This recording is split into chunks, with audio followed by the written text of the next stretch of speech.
Welcome again. People assume you can just connect all your wellheads into one main pipeline. But how can one single pipeline handle varying flow rates and opposing pressure? At the same time, to be honest,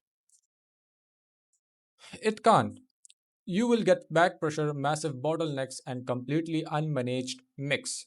To fix this, you do not need to build a bigger pipe, but build a physical logic gate, which is called group gathering station, which contain two manifolds, which isolates problematic well for testing and sends clean flow to production. But here is the real problem. What happens when a well suddenly spikes in water production? How do you build a system that detects it and reroutes the flow before it completely floods your bulk separator? I'm translating this exact physical problem into a digital puzzle at Assetizers using Python. I will show you exactly how we code the solution in episode 1. Make sure you are following.